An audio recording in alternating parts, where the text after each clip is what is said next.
Hello friends. இன்னைக்கு வந்து ஒரு குரூப் வாட்ஸ்அப் குரூப் வந்து நம்மளை ஆட் பண்ணியிருக்காங்க. AA24ன்னு சொல்லிட்டு. அது யாருன்னே தெரில, நம்மளை ஆட் பண்ணியிருக்காங்க. அது பார்த்தீங்கன்னா என்ன சொல்கிறாங்கன்னா, அவங்க சொல்கிற சேனலுக்கு வந்து நம்ம சப்ஸ்கிரைப் பண்ணணுமா. சப்ஸ்கிரைப் பண்ணால் நமக்கு வந்து பேமெண்ட் கொடுப்பாங்க அப்படிங்கிற மாதிரி சொல்லி பண்ணியிருக்காங்க. ஏற்கனவே ஒரு 1 வீக் முன்னாடி நம்மளை ஆட் பண்ணாங்க. அதை நம்ம எக்ஸிட் பண்ணிட்டோம். குரூப்லேருந்து எக்ஸிட் ஆகிட்டோம். இப்போ பாருங்க, மறுபடியும் பண்ணிட்டாங்க. சரி, மறுபடியும் எக்ஸிட் குரூப் கொடுத்தா எக்ஸிட் ஆக மாட்டேங்குது. அதே மாதிரி அவங்க கம்யூனிட்டி கொடுக்கணும்னு சொன்னாங்க. அதுலேயும் போய் பண்ணாலும் அதுலேயும் இங்கே எக்ஸிட் ஆக மாட்டேங்குது. இது பாருங்கள், இது நீங்கள் பண்ணுங்கள், ஃபஸ்ட்டு ஒரு டாஸ்க் கொடுப்போம், அது நீங்கள் கரெக்டாக பண்ணிங்கன்னா 150 ரூபா கொடுப்போம்.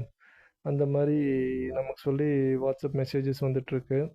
இது எப்படி பிளாக் பண்ணுறது, என்ன ஒரு ஐடியாவும் இல்லை. உங்களுக்கு எதுவும் தெரிஞ்சுன்னா இது சப்போர்ட் பண்ணுங்கள் ஃப்ரெண்ட்ஸ். தேங்க்யூ.